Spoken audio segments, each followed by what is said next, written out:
going, everyone? Ooh, pulled a Will Hess and entered puberty live. This is pretty great. How's it going? Lovely to be here. I think I'm going to do late night live and vibes about Paul, just because I think you can't go wrong. And if you need something to help you fall asleep, well, like my sermons, my lives may fulfill that need for us. So blessings to you. Welcome to the New Testament Theologist YouTube channel. I am Nick. I'm a pastor out here in Greater LA, as you can tell by the obnoxious hat. And yeah, I figured I'd hop on and go live and talk about the Apocalyptic Paul. And this is kind of it's not quite an AMA, it's not quite any of that, but if people have questions, comments, thoughts, ideas, pushback, you're more than welcome to it. One thing I'm going to begin with, just as a little bit of housekeeping, I'll talk about this, then I'll define the Apocalyptic Paul and kind of engage with kind of where the literature seems to be going. It's really interesting to me. If you watched my live stream on why you didn't convert to Catholicism or Roman Catholicism or Eastern Orthodoxy or Protestantism, if you are so inclined, looking at the comments on that live, you will see lots and lots of, I think, fairly positive and constructive pushback from across the spectrum. I have many friends in Orthodoxy and Protestantism and even a few Catholic buds who thought it was very helpful and fun, even if they were critical or had some nuanced pushback. And it was all in good faith and in good fun.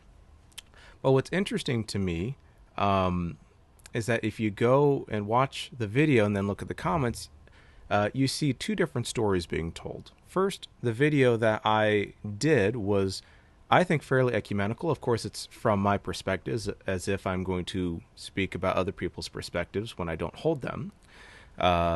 Interesting enough, I was not accused of any sort of thing on that front, at least as it relates to the idea where I, for lack of a better word, misrepresented or anything. Now, of course, I write and speak from a Protestant or Baptist perspective specifically, but I'm not sure why that's an issue, especially since that's what the whole video is about, specifically from my perspective on things.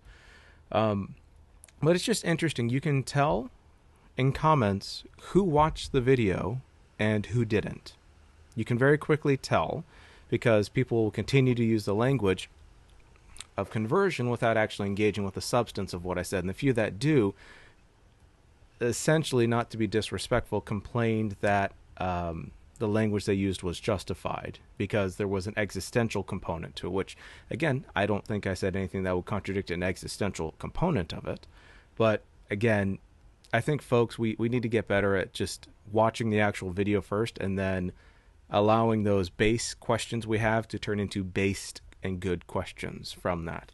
So that's just my thoughts on that. I'm not going to devote a lot of time to it just because I don't think there was much substance in the comments outside of people kind of doubling down on things or some helpful pushback and stuff. But at the end of the day, I didn't find it to be helpful, although I still think the video is helpful. So thank you for being here. Welcome. When Deep Calls Deep, Amber, that why you didn't convert was dope. Appreciate it. Johnny F, what's good? Yo, welcome. How are y'all doing? Oh my goodness, we got 5 folks here. This is fun. It's not bad for a late night. So I'll define the Apocalyptic Paul. And so for those who don't know, there are numerous schools of thought on how to best interpret and situate Paul theologically and historically. The first one is often called, or at least the one that's probably most dominant in the Christian tradition, again, Roman Catholic, Orthodox, Protestant, is a form of what's called the Old Perspective or the Lutheran perspective. And so that is the belief that focuses on forensic metaphors, legal issues. It sees the divine-human relationship primarily, not exclusively, but primarily in terms of law courts and retribution, and Paul, at least as it relates to Paul, how Paul viewed the individual before and in her standing with God. So it's often called the Lutheran Paul, but that's not particularly fair to Lutherans or Lutheranism.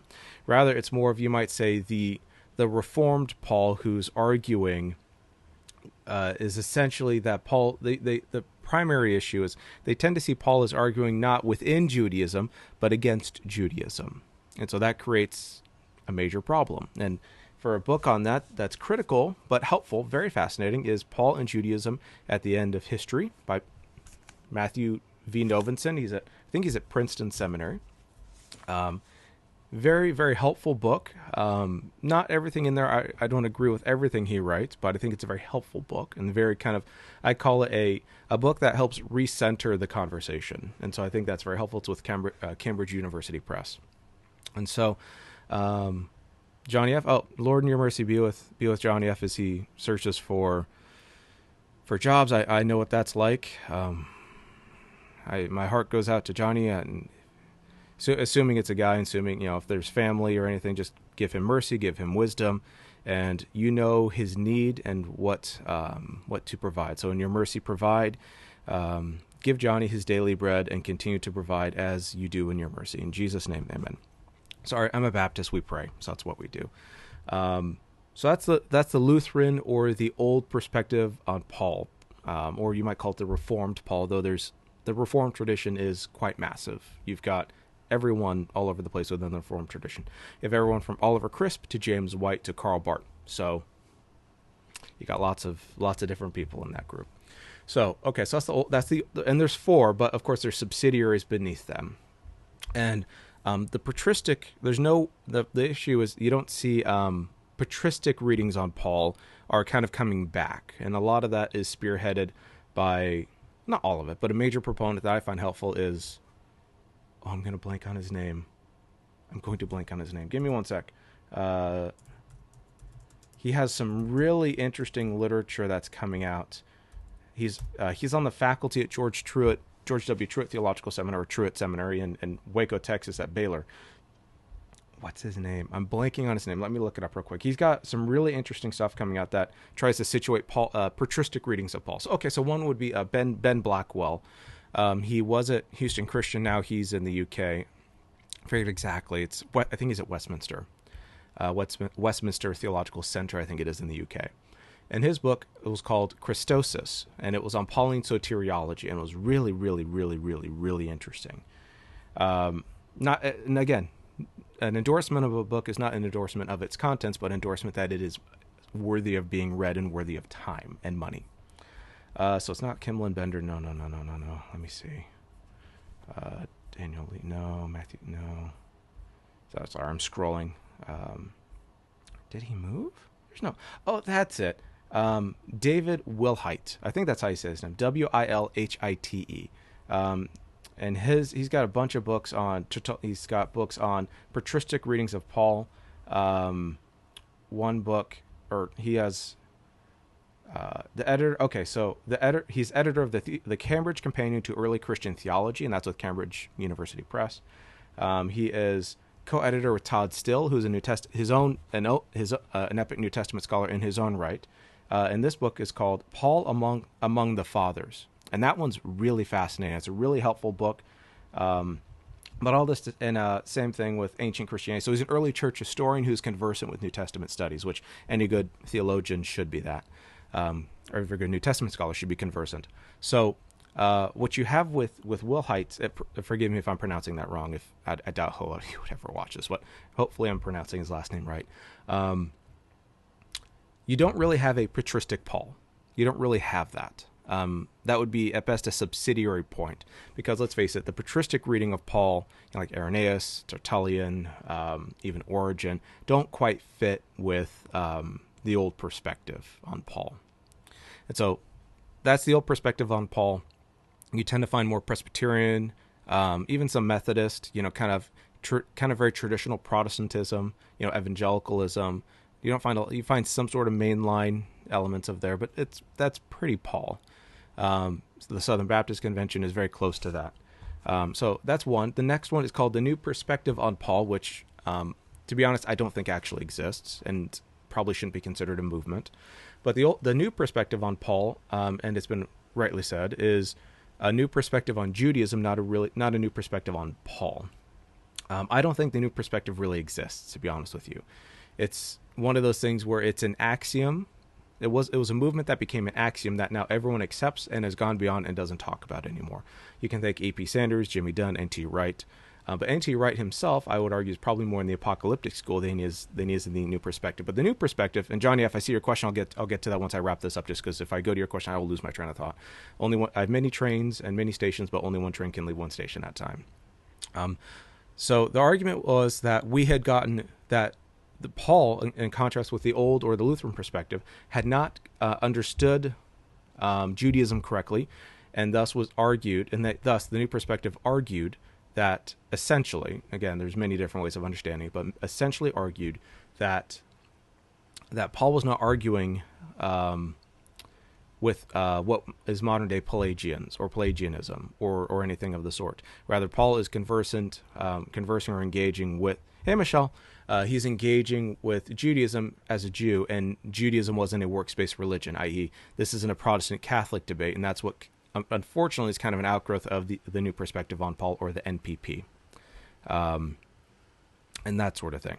And so while that axiom is true, that Paul should be situated within the first century, you won't find a unified vision of what that actually looks like or how that gets worked out in the, quote, new perspective. So that's why I say it's more of a new perspective on Judaism that doesn't really exist anymore. Or it doesn't really exist in the sense of having practical theological outworkings. It's more of a basis that people, it's like a subsidiary trampoline. You bounce on it, and then you're really bouncing to bigger and more interesting and better things. It's not to demean the work that has been done in it, because it helped highlight works of law, Torah, and forced us to go back to the first century and first century Jews rather than adjudicating issues that Protestants and Catholics are fighting about, for example. So that's the new perspective. And so to Johnny F's question, what do you think about Wright? Wright saying to Doug Campbell that Apocalyptic is a Bartian reading of Paul. I don't think that's true. I think Doug Campbell's vision of Apocalyptic is probably far closer to Bartian than it is like Sirach, or not Sirach, Fourth Ezra, or the apocalyptic Jewish literature. Now, and so N.T. Wright would be considered both would be considered, Wright and Campbell would be considered apocalyptic in my perspective, as someone who's within the apocalyptic school.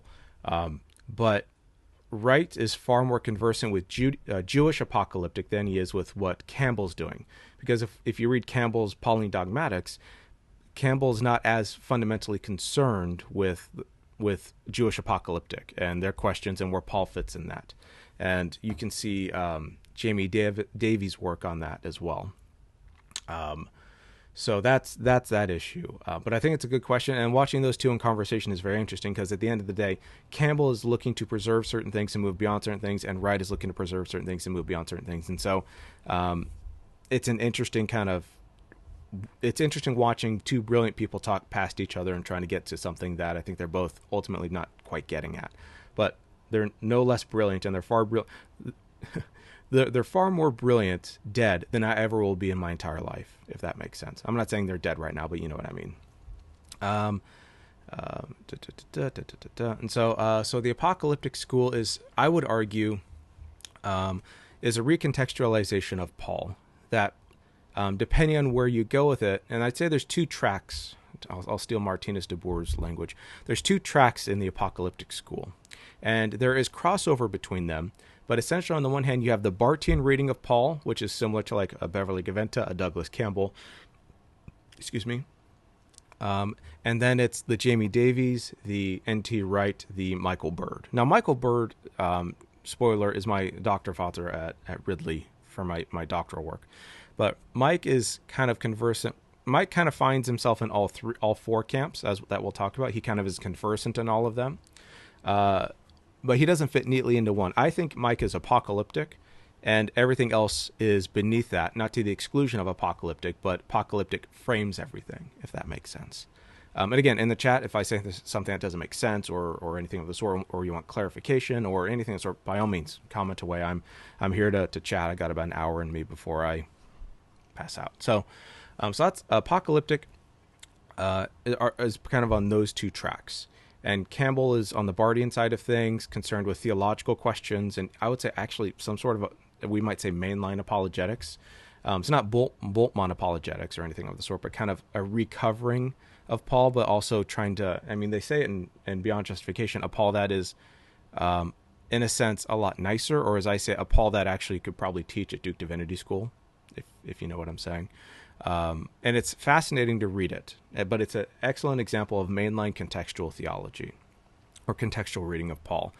I would say it's actually not particularly Pauline, it's Paulinism, kind of jumping off from Paul into different things.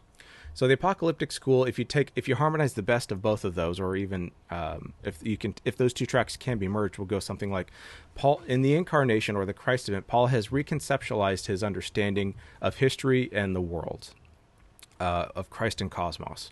What that means is that the world is occupied by malevolent spiritual forces or entities that go bump in the night, and human beings are, in some strong sense, I would argue, complicit in that sort of victimizer and victimized kind of tension there. Apocalyptic notes that is often utilizes the language of invasion, that in the incarnation Christ basically is God, and the triune God specifically is invading scripture, or invading the world. And so you have very much kind of a cosmological dualism, light and darkness, good and evil, Paul, and all that sort of stuff. So there's kind of warfare motifs in there, and there's all sorts of different things in that. But it fundamentally is concerned with the invasiveness of God that wages war against structural powers, both individual, personal, and corporate or systemic. And that puts incarnation at the center of it, which I think both Campbell and Wright on those two tracks would affirm. That means salvation is not a legal or contractual entity, although it may have some subsidiary elements. It's more, salvation is liberation not just from sin and other sinners, or your sin and the sin of others in an individual and a corporate sense, but also sin as a cosmic power, or death as a cosmic power. And so these are not just personifications. In some sense, they're actual things in the universe. And so that's the apocalyptic Paul. The Paul within Judaism, and that's kind of similar to where Novenson and Matthew Tyson, I've never heard him actually say his last name, so I actually don't know. Basically tries to push kind of the Christian reception of Paul, or the reception history of Paul, aside, not to the exclusion, but just as that, and tries to fit Paul as entirely within a Jewish framework. And now, on the one hand, I agree with that, but those are kind of where all four. But at the same time, I'm not sure that helps get us to the big questions that Paul seems to be asking. But that does present us with some really interesting material. So hopefully that makes some sort of sense. So let's see. I know Boss said something. Asking for a friend, really am. We talked about this before, but how's the apocalyptic view not Marcionism? Something to do with Bart or something. So Marcion I'd have to go back and look, but Marcion loved Paul, or at least how loved his understanding of Paul. And Marcion did not was not a fan of Judaism or the Jewishness of Jesus. Marcion also is very willing to cut stuff out of the Bible, move along. He was kind of the precursor to Thomas Jefferson, although I don't think Marcion deserves as much of the bad rap as people say, although I do think he was not particularly pleasant or holy or helpful, as I understand the history of that. But the apocalyptic, if you go the Bartian route, you are susceptible to that charge, that God is essentially doing something so radically new and disjunctively new that essentially that carves off history, and it's a severance of history, because there's issues of salvation history and all that sort of stuff. And so apocalyptic in the Bartian sense does run that risk of a sort of Christian supersessionism or lends itself to anti-Judaic readings of Scripture, because it kind of, in some sense, assumes the old perspective paradigm, and then tries to sever that and move on. And so, but my understanding of apocalyptic, I'm not saying to the exclusion of Campbell, but again, that track of, say, N.T. Wright or Jamie Davies or John Barclay, sees Paul as an apocalyptic theologian, and who is more similar to Enoch or Fourth Ezra than he is to Barth or Bultmann or any of those modern theologians. He's asking different questions. He's concerned about answering bigger questions, and he's concerned about mission. And so I don't see how I can see how the charge of Marcionism might be laid at Campbell's feet, although I know he would absolutely reject it, and he is not a fan of Marcion, and would reject it. But it is more difficult to adjudicate that in his system. And it's not to say he can't adjudicate it, but it's more difficult, or at least more of a challenge for him to adjudicate it than it is in my understanding of apocalyptic. So really, boss, it depends which apocalyptic track are we talking about?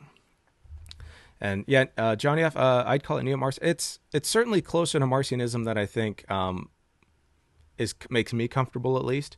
I know they reject it out of hand very strongly, but the charge does have some freight, or I should say has some weight, and it will not do just to dismiss it, especially, and yeah, it just lends itself to a whole host of issues that need to be resolved. And right now, I've not been satisfied by the responses. Not to say there haven't been some helpful or nuanced pushback, but I'm closer to Wright than I am Campbell. Although I do think Campbell, when it comes to broader Pauline themes and theology, is probably more correct than Wright is, if that makes sense. So, all right. So hopefully that answer. And again, sorry for the scrolling around. So it's primarily Johnny F. So it's primarily about how to understand redemptive history rather than Paul's self-identification or lack of as a Jew Pharisee. Perhaps. How's it going, Jonathan? So where I kind of go is I do think Paul is operating within a Jewish framework. And so in that sense, I am closer to the Paul within Judaism school. But I see that as secondary to Paul's primary apocalyptic worldview of prophecy, of invasion, of actual having the revelation of God, the revelation of Christ, and going out to do that. So Paul, I think, is missiologically Paul within Judaism and Christologically apocalyptic. And those two, I think, are very complementary. I don't think there's any reason to separate them. And to the extent that there's issues that the new perspective or the old perspective can address, I have no problem incorporating them. So I'm apocalyptic only. I say I'm primarily apocalyptic. And so it is an understanding of history. How does God act?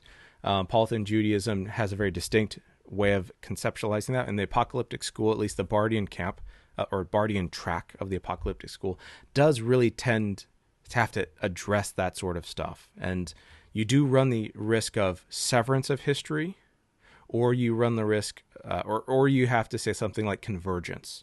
I use the language of the convergence of the ages, not the severance of the ages, because there is that really strong emphasis in Barth about revelation and how people cannot seek for God, all those sorts of things. So you can see certain theological axioms do get worked out in how you understand history. So for the apocalyptic school, it is as much about theology as much about history. But a good apocalyptic theologian would say something along the lines of, yes, history is theology and theology is history, and they're meant to be taken together. Let's see, so I'm scrolling down. Okay, so those things are kind of where it's at. I think the closest one that makes sense, and where the patristic Paul, you might say, or the patristic readings of Paul, there's many different patristic theologians who read Paul and try to understand him, as there are for us today in the modern West. So the question is, where does the patristic reading fit? The patristic reading, as it relates to, say, atonement, fits, I think, very close to the apocalyptic school, at least as it relates to their own context. So the patristic Paul probably would be a child, although it's really about the fathers, but you know what I mean. It would be the child of apocalyptic. And so you've got that really interesting issue there. What else? And so you get some really interesting stuff with that. So yeah, those are the four main views on Paul. Justification is conceived as rectification or liberation, as opposed to a legal or a forensic or a law court image, for example. There's a lot of arguments that dikaio, or to justify or rectify or make right or vindicate, has legal or contractual, or you might just be crass about it, law court or lawyer imagery, as if the God-human relationship is a judge and a lawyer in a courtroom with us being, basically on trial. Versus the reconceptualization of justification and as rectification, that God is the one making things right through incarnation, through his self-giving death on the cross, through resurrection, and so forth. And so for me, there's four different schools of thought on that, main schools of thought, but I think the patristic Paul would probably fall beneath the apocalyptic, at least in a more satisfying way than the others. Because if you read the early church fathers, they don't talk like the old perspective or the Reformed or the Lutheran Paul. They just don't. Their atonement theories are not like that. Their atonement theories are probably something closer to Paul within Judaism or apocalyptic, probably more apocalyptic. So hopefully that makes some sort of sense. Um,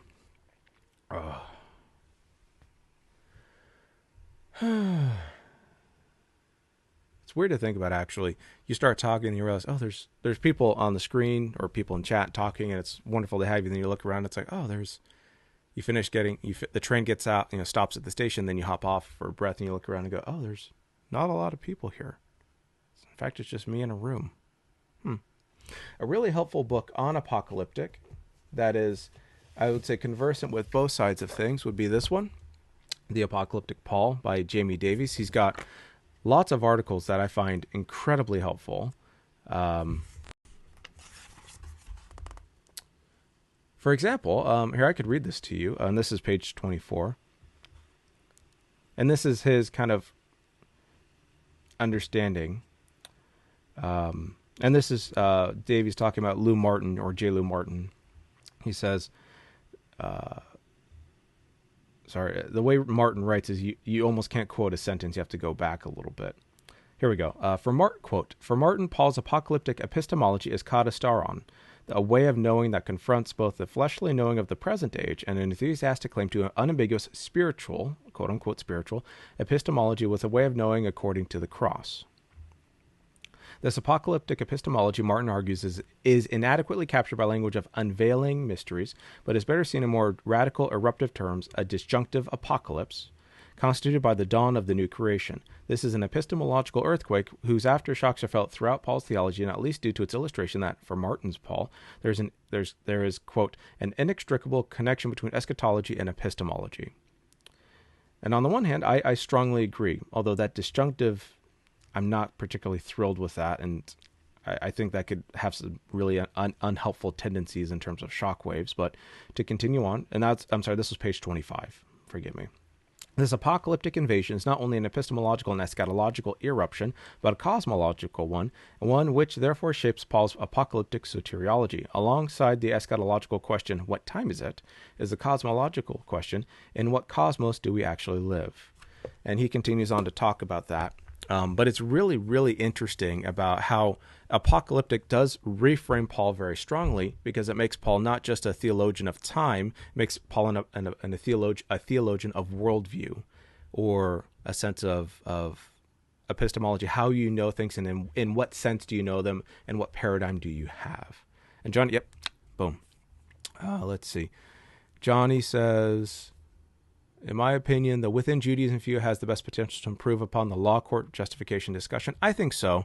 The issue that you do run into with that is when you divorce the kind of early Christian reception of Paul, you do tend to run into something where, in order to kind of make Paul as weird as possible, you make Paul sound almost anti-Christian in the way a lot of people tend to think or argue. And it's one of those where I'm like, Paul does have some very distinctive ways of thinking that at least put him in, I wouldn't say conflict, but Paul didn't seem to have a lot of friends if you read the New Testament, specifically as he went to synagogues and stuff. So that, I think we need to I think the Pauline Judaism school has a lot of potential to get us back to the first century, and to make Paul far more Jewish than much of modern Christianity is comfortable with.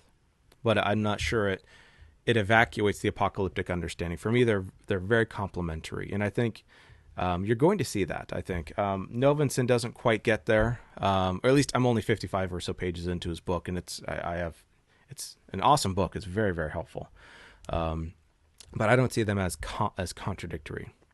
Boss says that law court discussion would improve with a better understanding of the Torah. I think so, perhaps. I don't think Paul's view of Torah or law or instruction, however you want to render that, changed all that much. It just got, Christ now is at the center of it. Not to the exclusion of it, but in terms of how things are now. Oh, well, that fits this, and that's how God has done this in that way, and now that finds its fulfillment, so to speak, here, or finds unveiled is kind of an odd term, but that's how that is unveiled or fulfilled in the way God wanted to fulfill it. And so, yeah, Apocalyptic is very much concerned with history, with engaging on that front, with understanding all of that. Um, I guess I have to say this, otherwise it's weird. Make sure you like, share, and subscribe and comment on the video. Yep, Michelle beat me to it. It's always weird. I feel weird asking. It's like when I preach at church, it's one of those where I'm like, I really don't like talking about tithes and offerings, but we're a Baptist church. It's just kind of what we do. Amber Boss says, no, but the conversation by modern people misunderstand Torah is part of the problem. Paul is okay. Oh, okay, yeah, that makes some sense. Yeah, I do think, Old Testament in the modern world is one of those things where you kind of, it's such a foreign land that it's easier to understand Paul because we've domesticated Paul and we've made Paul like us, except where he clearly isn't. And if you understand Paul, then you probably should be understanding the Old Testament. The problem is people think they understand Paul, but it's usually through the old perspective, which views satisfaction and sacrifice and all that through very limited terms or ideas, and they don't actually get to the heart of it in terms of purity. So, Paul's language about purity, as it relates to, say, like sexual purity, which you can see in 1 Corinthians 5-7, purity, it's not just about purity culture in the way it's often used. That is all about how purity and washing and cleansing and being clean is strictly tied to ethics. And Paul's entire vision is the ethics of the Old Testament are not severed or disjointed. They're given a Christological or pneumatic embodiment. And so for Paul, it's not as if those things change or go away, as if he throws away the Old Testament because he very much cares about the Old Testament. He's still a Jew. He's still operating within Judaism.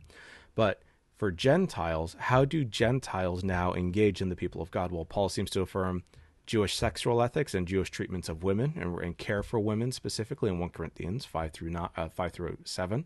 He seems to very much not like incest or very destructive sexual behavior.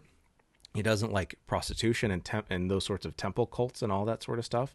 And those vice lists that Paul uses sound like almost the anti-10 commandments, right? This is bad, this is bad, this is bad, versus, love the Lord your God. And so you can see this really interesting. Paul doesn't throw away Jewish or First Testament ethics at all. Rather, he puts Christ at the center of it as the means by which now Christ is you might say the bridge that connects these two estranged lands, that brings them together. It's not to the exclusion of the Old Testament, but in absolute fulfillment and radical incorporation of Old Testament into new creation. And so it turns out Old Testament is not Old Testament, it's the testament of how God has always acted and what God is doing. You won't find Paul throwing the Old Testament away. You will find Paul recontextualizing it in his engagement with Gentiles, or pagans, we might say, but that's not a negation of Old Testament, it's recontextualization. Paul, I think, is a good missionary. We know because he was essentially asking for money in Romans. So Romans is probably the first missionary. Send me money so I can go out and help these people and convert them to Christianity, if that makes sense. And for more on that, you can actually watch Biblical Rogues Gallery on Trinity Radio if you want more on that. What else?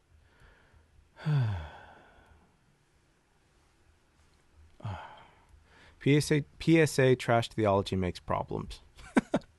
I'm gonna get weird, boss. I think there are elements of PSA in the New Testament. I don't think you find enough to construct an actual doctrine of PSA in the New Testament. I don't think Paul taught PSA. I don't think Paul really gives a lot of evidence for PSA. I can see PSA in a kind of in a seed-like form in, say, Hebrews and in certain readings of Isaiah 53. That doesn't mean I think they're the best readings or the only readings, but I can at least see the logic and the way people read them. That doesn't mean I agree with them entirely, but I do think a reasoned case can be made on the basis of those. But as it relates to the Synoptic Gospels, the Johannine literature, Paul, Revelations, surely, and I would say most of the Catholic epistles, I think there's not really a lot there. At least for a robust PSA is the gospel mentality we see in a lot of churches or on a lot of YouTube channels. Who wrote Hebrews?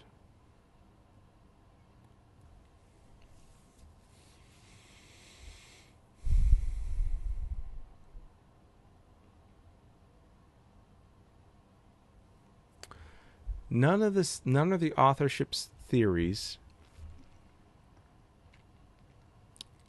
are very satisfying to me. There was a very helpful article by Bridget Jack Jeffries in Jets that was helpful, where she argues that it was not Priscilla, and she I think I wouldn't say decisively, but very strongly and articulately takes down the Harnack hypothesis. And so I don't think it was probably not Priscilla, although I still think it's possible. Apollos, perhaps. Barnabas, perhaps. It could be. For me, the question of authorship is not. If God wanted us to know, He would have told us. I think the reception history of why Hebrews is in the canon is far more interesting and helpful than who wrote it. Now, that's not the same as the authorship question of, say, the pastoral epistles, right? Which I do think Paul wrote, although I have doubts, but I think Paul probably wrote them. I didn't always think that. But we can look at those and go, yes, those fit into Pauline authorship, and there's a trajectory there and all. With Hebrews, honestly, I don't find it particularly a good use of my time to ask, who wrote Hebrews. The one, and I take that from Dr. Madison Pierce, who she was at Trinity Evangelical Divinity School. Now she's, I want to say, at Western Theological Seminary in Michigan. And she's a Hebrews expert. Her book, she's got lots of really cool stuff on Hebrews.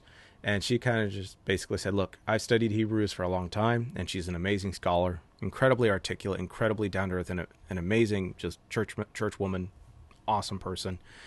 She doesn't know, or instead she has said she doesn't know. And I just kind of, well, if the book of Hebrews boss, Dr. Madison Pierce, doesn't know, then I'm fine with that. The person who I know knows as much about Hebrews as more than anyone doesn't know, then I just don't worry about it. Johnny says, I think it was Barnabas, Greek speaking. I mean, entirely possible. I want it to be Priscilla. I think it'd be cool if it was Priscilla. I just don't see any, all the theories. I just kind of shrug and go, maybe, who knows? It's not high on my list of questions I want to ask the Lord when I'm resurrected unto glory. Michelle asks, do you have a book available to purchase about Paul's apocalyptic vision? Yeah, I do. Michelle, I need to rewrite that book. The more I read that book and engage with the thesis and theme of that book, the more there's like 30% of that book I want to burn and just get rid of. If I'm honest. The section on anthropology I can't stand. I think the book is too narrow. I don't like the narrow focus. I don't think it should have been Paul. I think it needed to be larger than Paul. I should have done the New Testament because there's so much more. I think removing the anthropology section would be helpful. I think the eschatology section could really be beefed up as well. Yeah, I don't know. I'm reticent to give that I'm reticent to give that book into people's hands just because it comes with a giant asterisk that I'm proud of myself for having written it and done it and gone through the process. And I think a lot of the book is quite good. It's just, I don't know, when you, it's like being a parent almost. You see how good your kid is, and then your kid does something that's boneheaded or stubborn or sinful, and you feel immediately just, oh, I should have done so much more. I could have done so much more. Why didn't I do so much more? Why didn't I do it this way? And you just, you beat yourself up about it. So that's me. But yeah, I wrote a book. If you can get it on Kindle, it's pretty cheap. It's called The Perfection of Our Faithful Wills, Paul's Apocalyptic Vision for entire sanctification. So, but, and that's not modesty. It's me just being like, I need to rewrite it. I need to just do a whole new book on it. But you're very kind, Michelle, as always. Boss says, I know, but it is a question for the homework for the project for my NT interpretation class. I don't care isn't a good answer. No. I mean, that's your fault. You just need it. It's not my problem. I don't care. Boss, if this is you could just put I don't know and I don't care. Johnny F says, make it downloadable and just update it every so often. Yeah, when I get time. I think once I finish the PhD, I've got 2 more books I want to write. I got a book on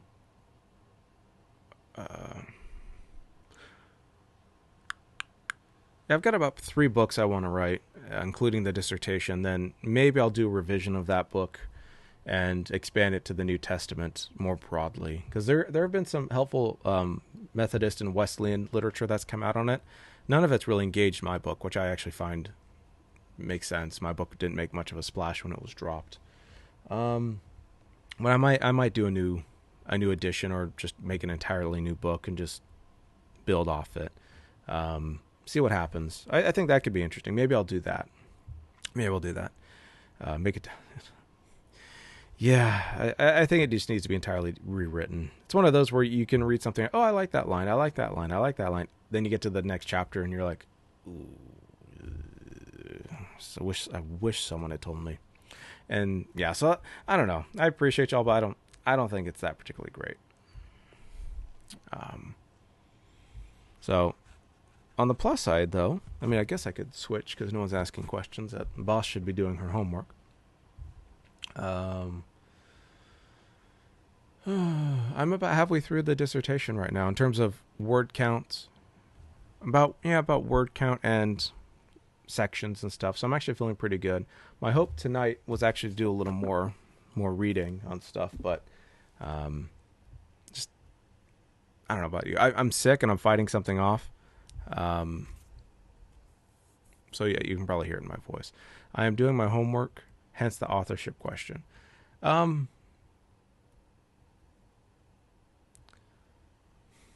Okay, now I need to take this seriously to help. For your seminary and for who it is, Priscilla is probably the best answer for the best grade. And what you should do is download Bridget Jack Jeffrey's article in Jets. If you need me to, I can send it to you. Just remind me after this, and I'll send it to you. And you can engage with her about why she's wrong, and I think your professor will probably love that. Because Priscilla's the in vogue answer now.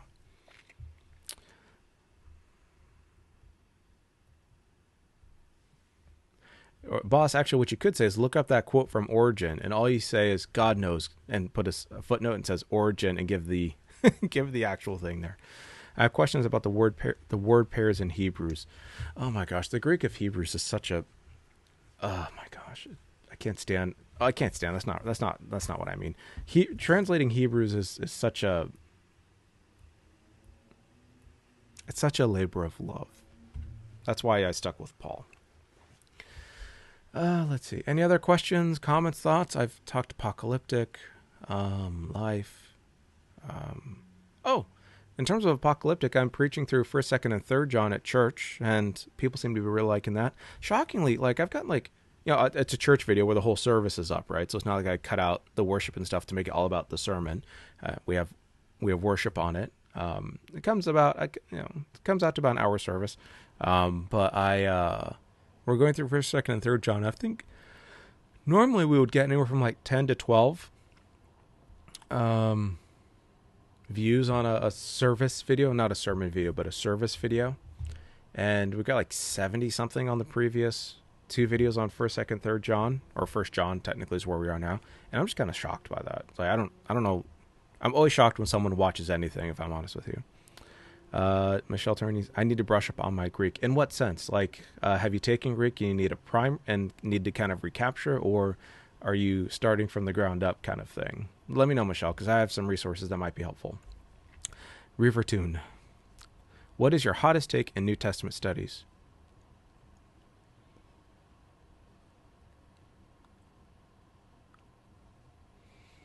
I'll give you a couple. Paul did not write 1 Corinthians 14, 34 through 35 about women being silent in the churches. And Paul wrote the pastoral epistles.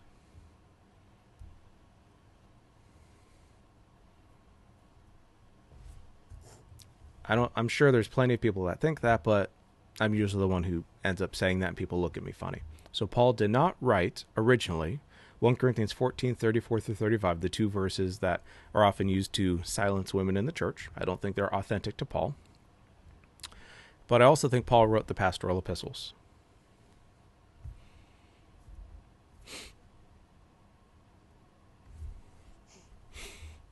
I listened to the sermon like Nick really teaches. Yeah, thank you, Michelle. That is very humbling. Thank you. It's sorry, I look down when people say nice things about me because it's hard to make. Yeah. My son does the same thing. You can tell we don't know. Apparently, it's genetic. We don't know how to take compliments. We're not good at that.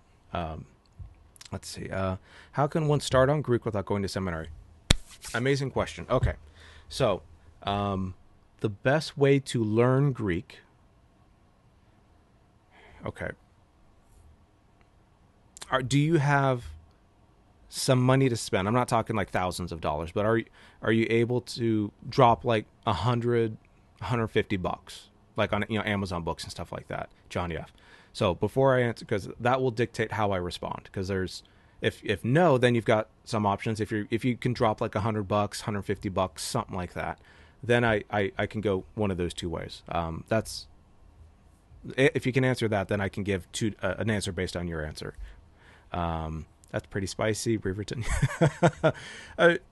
Yeah, it's weird. I think the arguments against Pauline authorship generally are not helpful.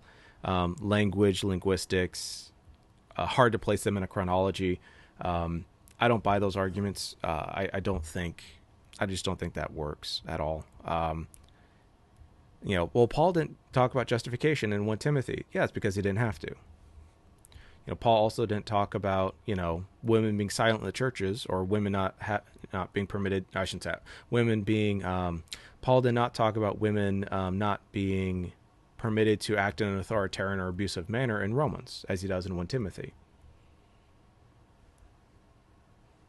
He didn't have to, because you didn't have that sort of issue in Romans.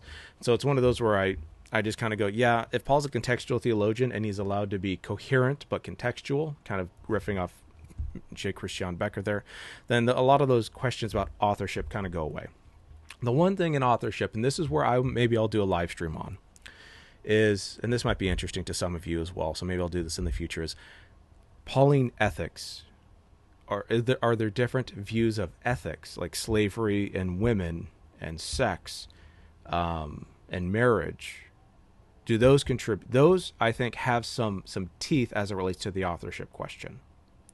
Because, how can Paul on the one hand commend the women in Romans 16 and say, in baptism and by the Holy Spirit, there's no differentiation between who the Holy Spirit employs for ministerial service versus women not being permitted to teach, or depending on how you render authenteo, I tend to take it I think it's very strongly negative, to act in an abusive way, or wives submit to their husbands. How do you fold those things? And the kind of critical answer is Paul didn't write that, he wrote this. It's like, well, sure. That's one way to kind of do it, but you can see how the ethics or the perceived problem of theological ethics in this doesn't match with this in terms of perception, if that makes sense. So that's where I think there is substantial teeth as it relates to the question of authorship, but a lot of people don't talk about that. It's usually this kind of, well, linguistically this means this. It's like, no, that doesn't really work. It just doesn't. Ken wants some work. Oh, fair enough, Johnny. Okay, so when you got like, what I would do, starting at the ground level, I would buy William Mounce's, what's it called? It's like Introductory to Biblical Greek or something like that. Get that and get the workbook. Learn that. Go through a chapter a week, chapter every couple days. Do the workbook exercises. Test yourself. Make note cards. Don't buy note cards. If your penmanship works, I write like a doctor on Adderall, like my penmanship's terrible. But make your own note cards, memorize them, go through those, look at all of that. Mounts is very helpful for giving you a foundation for building. And that's important because once Bill Mounts, you're done with Bill Mounts, and I think it's the Introduction to Biblical Greek. I think there's 4. He's on his 4th edition, maybe 5th. I can't remember. Once you're done with that, the foundation's set, but he hasn't really built you a house. So learning that basically shows you how Greek normally functions.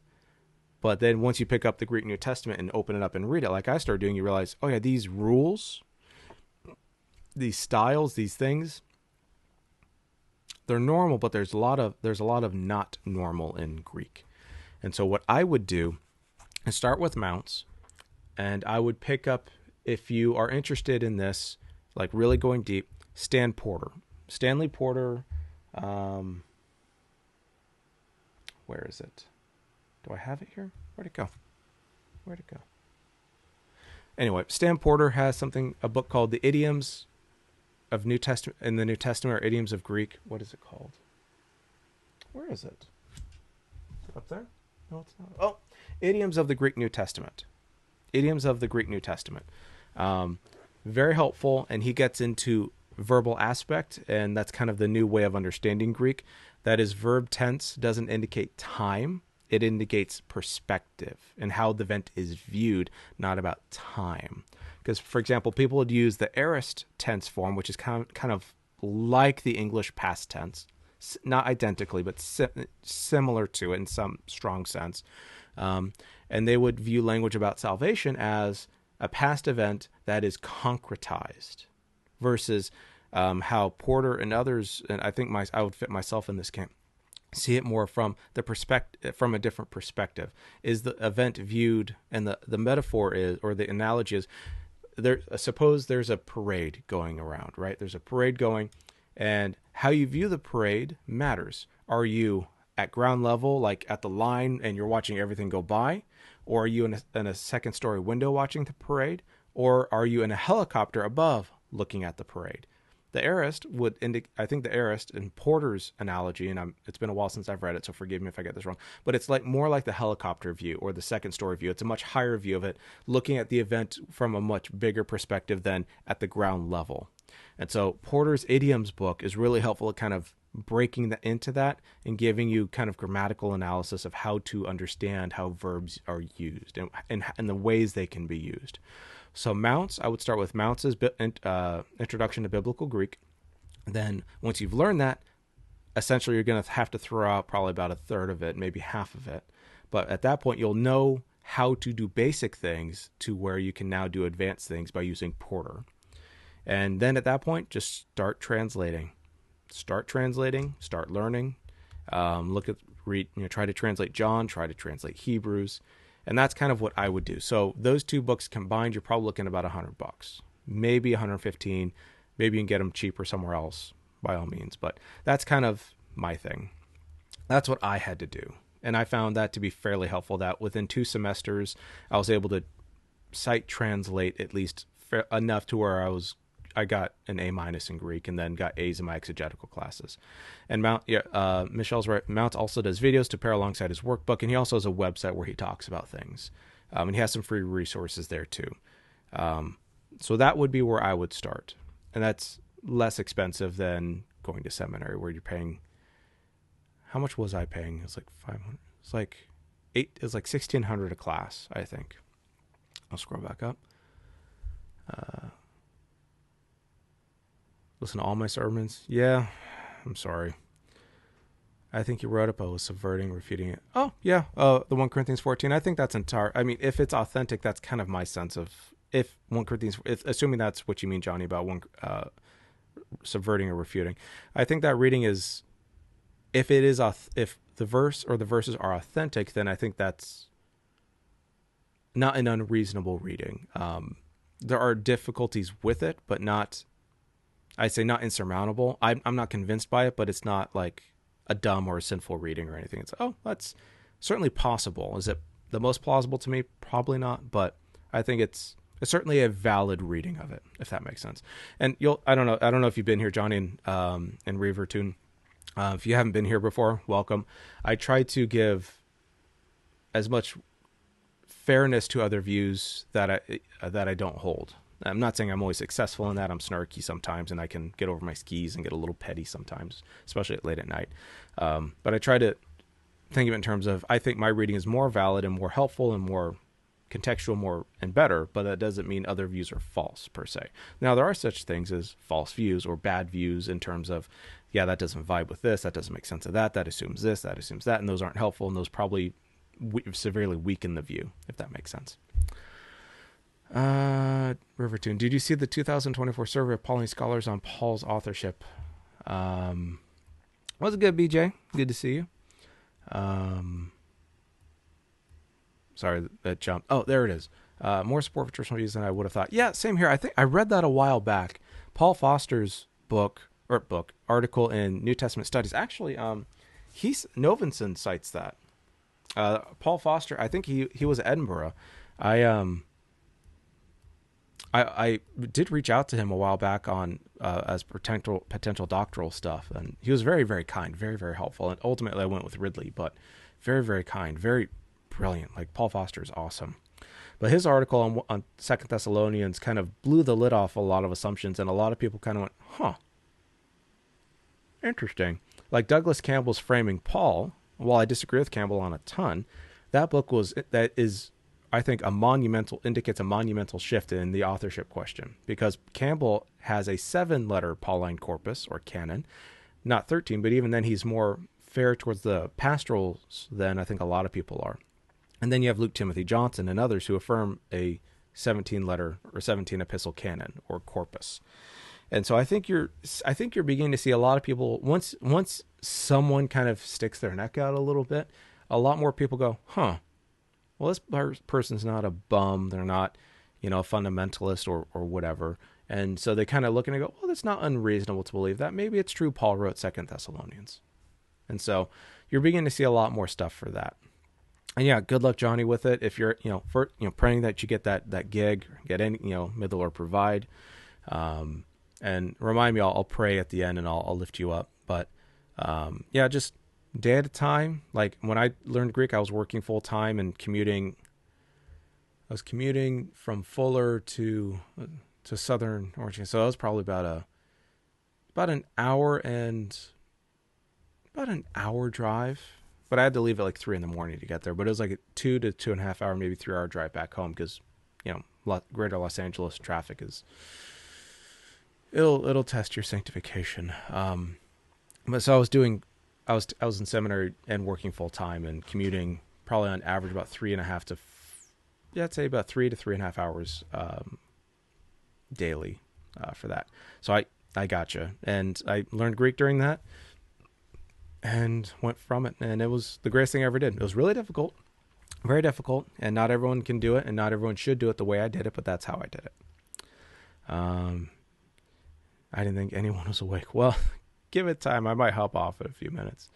It's good to have BJ here. And yeah, Michelle says you can get the whole mount set for like $150 with everything: a laminate sheet, flashcards, book, workbook, and lectures.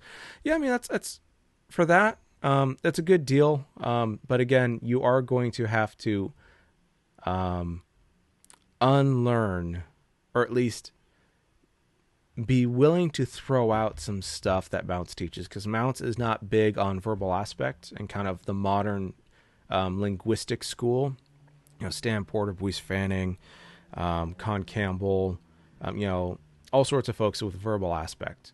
And so you'll get a good baseline with Mounts, but you're going to have to, if you want to be, much more than that, you are going to have to reading Porter and Campbell and others, although there's a big fight between Porter and Campbell. They fight. You'll at least have to be conversant in verbal aspect, and doing that will actually help a lot. Getting into that as early as you can will be helpful. So doing that, I think, will be good. Let's see. Johnny F. Rob at Sentinel Apologetics. Rob's the he's in the UK, isn't he? Why do I know Sentinel Apologetics? That sounds really familiar. I should know who these apologists are. I'm sorry. Has a good list of critical scholars who affirm traditional Pauline authorship. Yeah, and I think that's growing. I think you're going to see by the time I'm a few years from 40. By the time I finish my PhD, hopefully in 2 years, well, actually, no, it would be 1.5 to 2 years. I think you're going to see a lot. I think you're going to see a lot more openness and accepting of Pauline authorship of the so-called Deuteropaulines. Oh, it's Australian. Okay. It's Australian. Okay. Like you? Oh, whereabouts in Australia?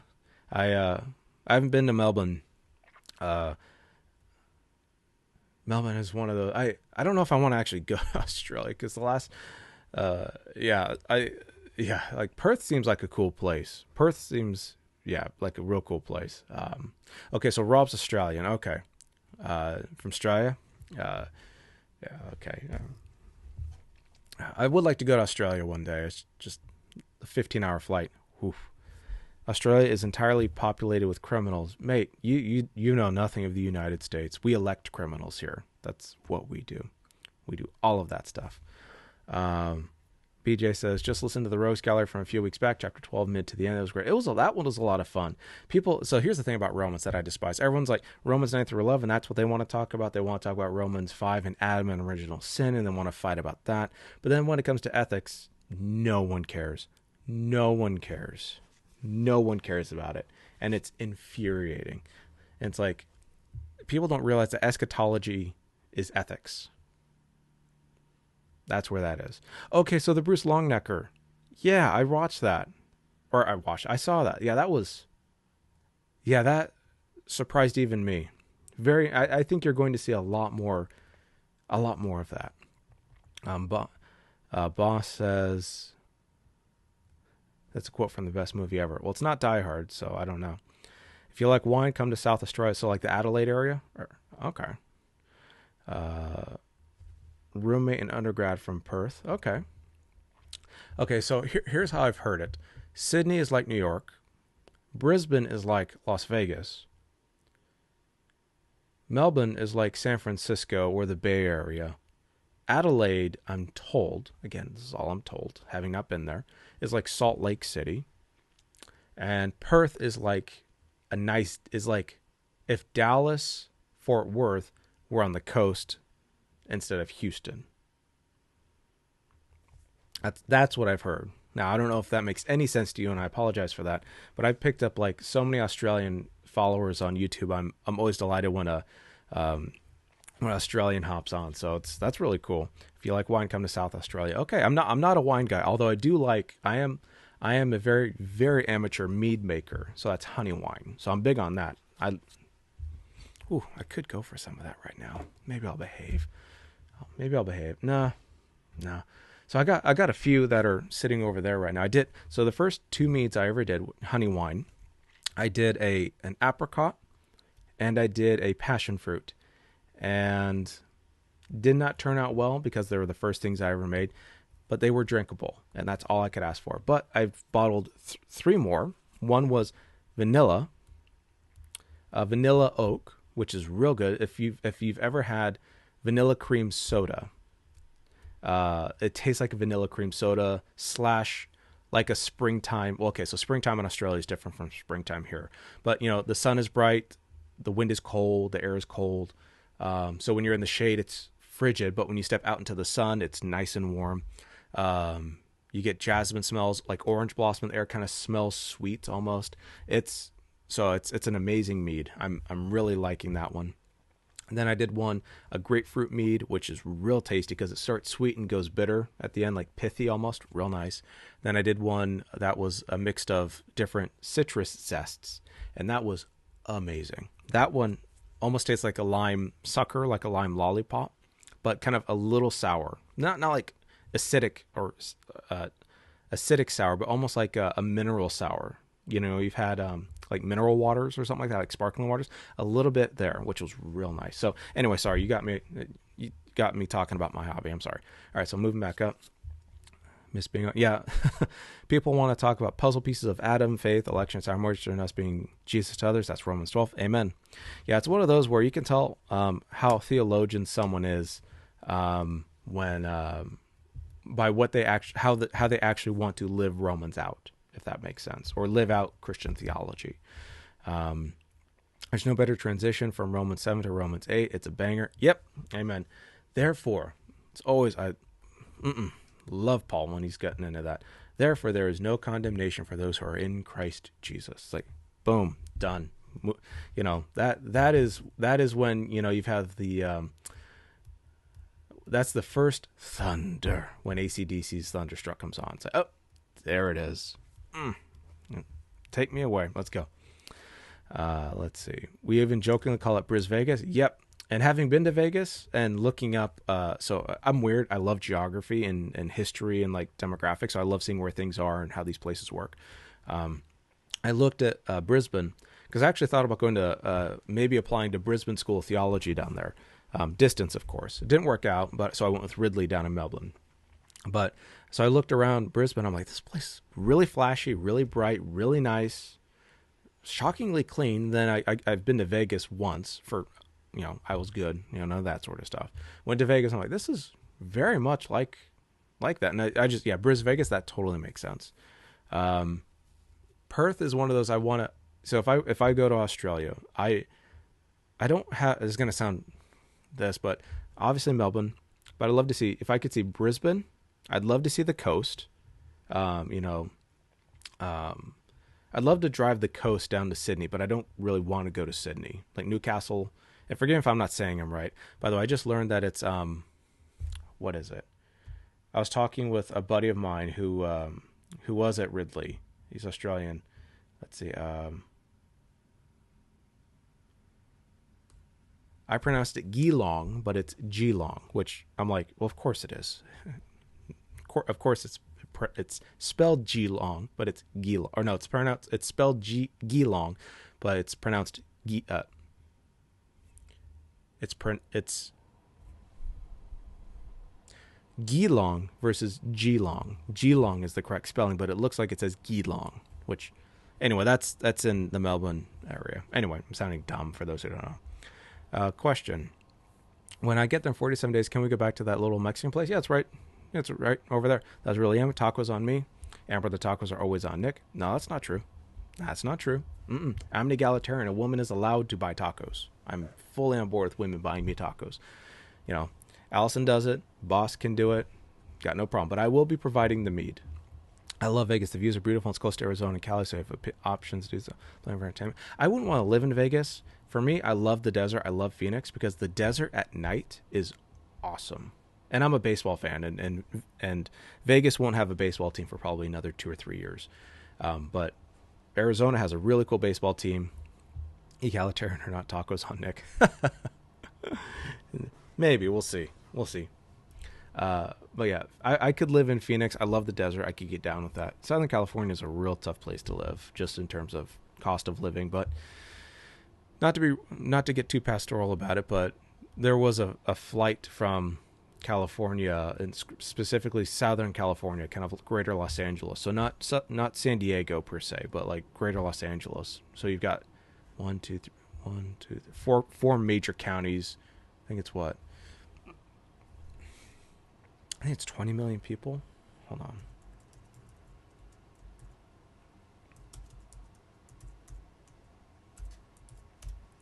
There's 4 counties. Oh, they say it's 5 counties. Why is it? Oh, that's right, because of the one other county. Okay. Yeah, so it's about 20 million people, give or take. And it says 18. Yeah, it says 18. So let's say 19 million. 19 million people. When COVID hit and California went crazy, you had so many pastors, so many conservative Christians, and of which I call myself generally conservative, but there was a flight of them just out. They were gone. And that leaves a massive vacuum because now you've got social decay, which is already happening because of our really, really bad governing here, and the taxes are really bad. It's almost oppressive, especially for like unless you have a 6-figure, probably a mid to high 7-figure income, you ain't living well in California because it's almost like they don't want to. The way they treat insurance is really bad. The politics are really oppressive. It's not a particularly good place to live. But the best weather on the planet. But you make up for it.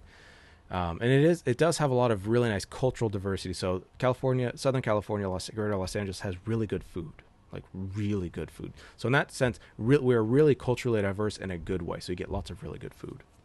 The best way. So you got a really cool Armenian population.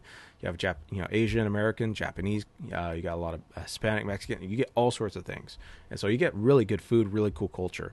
But you don't have that politically, and so it gets really, really nasty politically. And so it's interesting. All these pastors leave. They go to Texas. They go to Tennessee. They go to Idaho. They get real nice jobs that are really simple and really cush.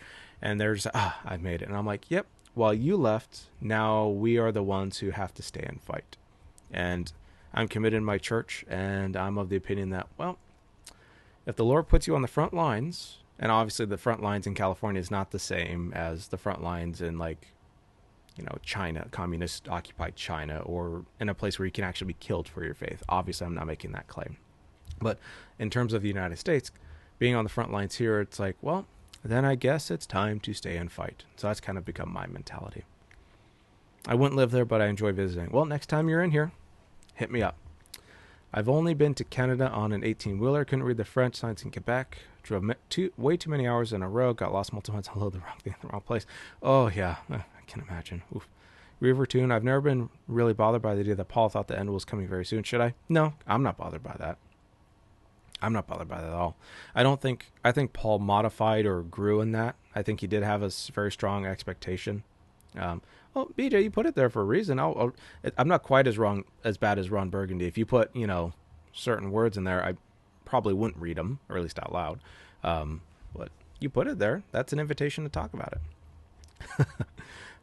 I don't have a problem with Paul anticipating the end. And actually, Novenson is trying to capture that and engage with that. I don't think it's as difficult as people make it out to be, because I do think Paul modifies his view, but still hopes for his view. So I don't think Paul believed it was a predetermined thing, that it was going to happen, at least in that sense. But I think it was something he wanted to happen and wanted to be engaged with, and thought his contribution would bring it about, or at least bring it closer to it, if that makes sense. But I don't worry about it. For those who do worry about it, God bless them. I just don't share that concern.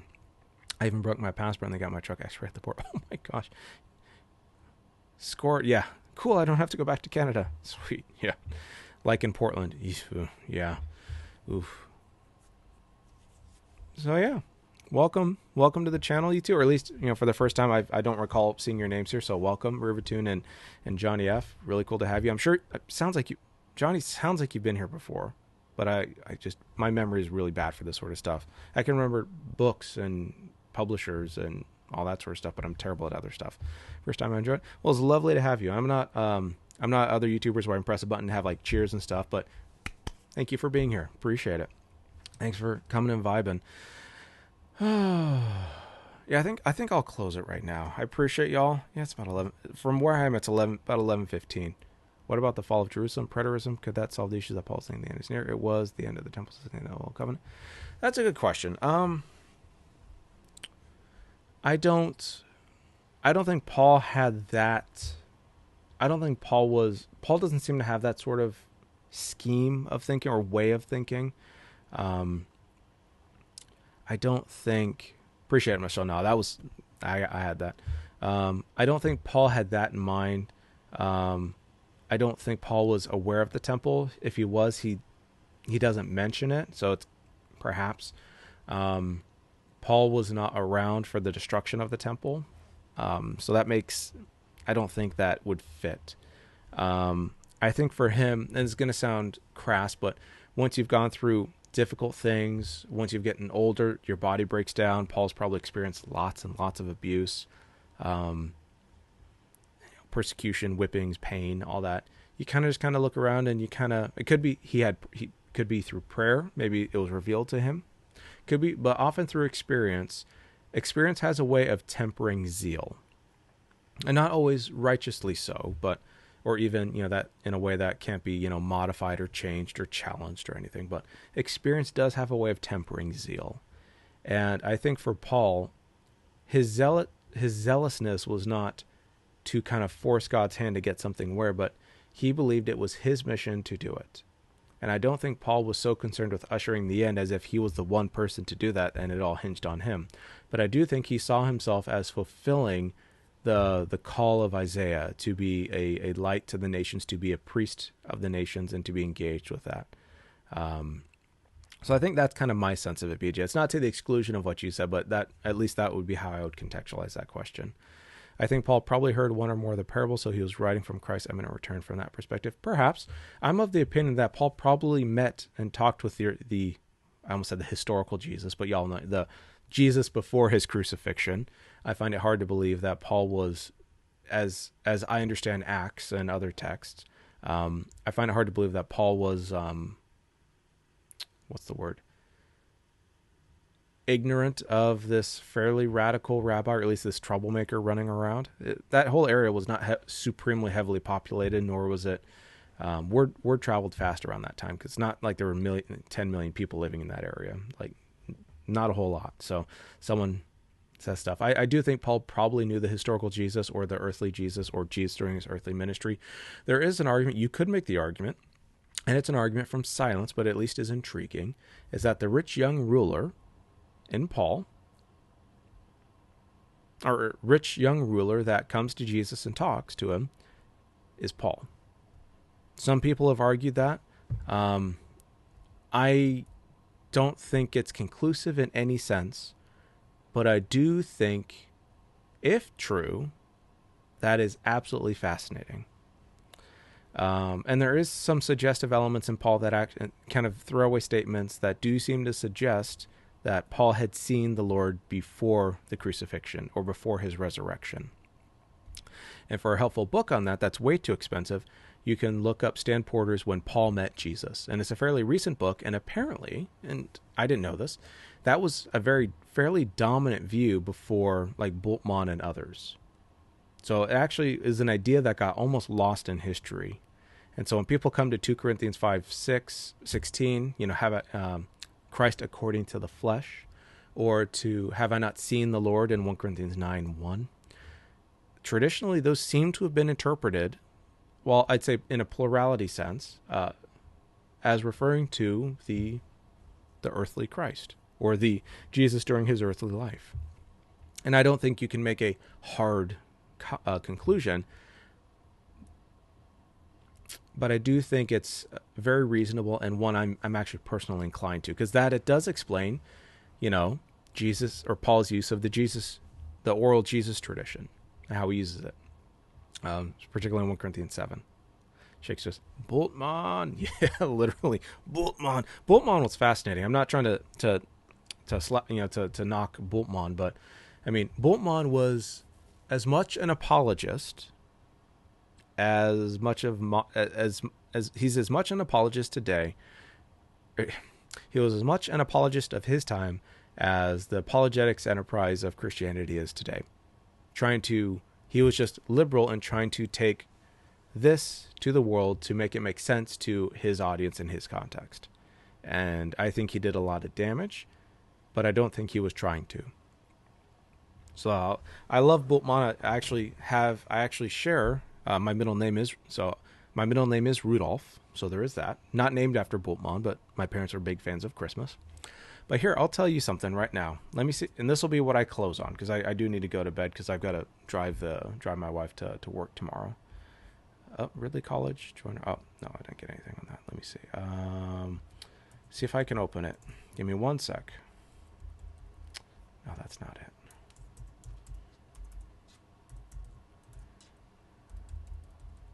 See if it'll open.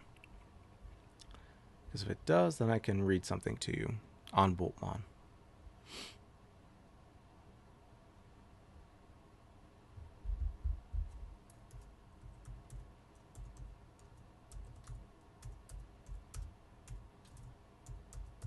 Actually, can I find it this way?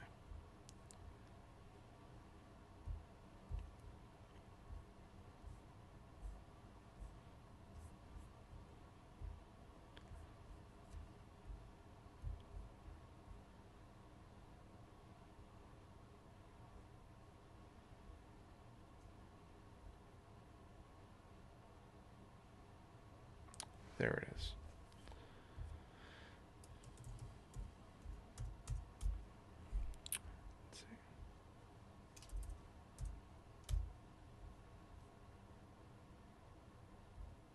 Really? You're not going to go find that for me? Let me see if I can find it on Twitter. Give me one sec, y'all. I know this is not good good TV or good radio. But give me one sec.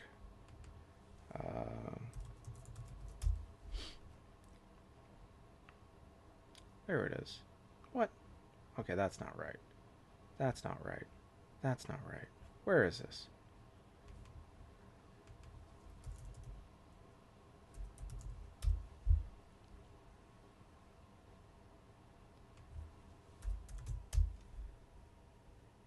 Really?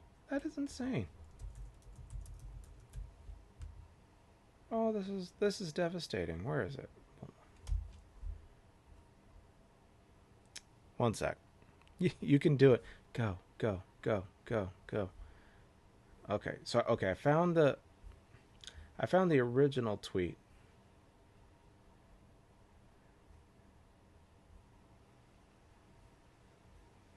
Okay, where is it? Okay, so I found the original tweet, but that's not where it is. So let me see if I can find. There's once more space I can look, and I trust y'all it'll be worth it.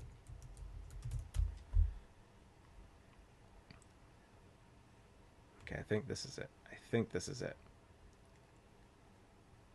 Okay, here it is. I found it. Sorry for that. I thought I have two different emails, including something else. So this is about my doctoral heritage. This is from Michael F. Bird at Ridley College. And so to draw a family tree of doctoral supervisors and students, he says, you, that is his current students, me and a bunch of others. So you, Michael Bird, Rick Stralin, Michael Latka, Ernst Käsemann, Rudolf Bultmann. He says, y'all are fifth generation Bultmannians. So, Rudolf Bultmann taught Ernst Käsemann, taught Michael Latka, taught Rick Stralin, taught Michael Bird, taught me. Bultmann, I am a fifth generation Bultmannian. So I might have to put that on a t-shirt. So if people watching this make it to the end here, let me know by putting fifth generation Bultmannian. And how do you pronounce that? I'll pronounce that. I'm so tired. Bultmannian. There we go. Now, I hope that was at least worthwhile to you who waited. So, yeah, I think I'm allowed to make fun of Bultmann because I am of his ilk, at least in terms of people who have taught before me. All right, I'm a prayer right now. Loving God, we thank you for this time that we had here. We thank you for everyone who's here and everyone who will watch it. I appreciate them giving me their time and asking great questions and their compliments and kind words. I appreciate them, Lord. That's all good things, Lord, come from you. Lift up Johnny as he's going through his search for work. I lift up his heart to you. If there's anxiety, be a presence to him, be calming for him, fill him with wisdom. Let him know that above all your spirit is with him and that you are working in all things for his good. And when times are dark through the valleys, let him know that he is with you and you are with him. Give him wisdom and strength and rest during this time. Give him above all your daily bread. We thank you for Boss, for Michelle, for all the people who have been here. I appreciate y'all. God, you are good all the time. Amen. Appreciate y'all. Bultmannian succession. Yep. 5th G Bultmannian. Yep. Well, pleasure. I'm very, very thankful for y'all for being here. All, 10 of you or so? It's awesome. Take care, Jonathan. And Reavertune, lovely as well to meet you, or at least to chat like this. May the Lord bless y'all. May he keep you. May his face shine upon you. And above all, just know that you are beloved of God and God is good all the time. Take care, everyone. God bless you. I got to hit this before it makes a funny sound and screams at me. There we go. Peace, everyone. God bless.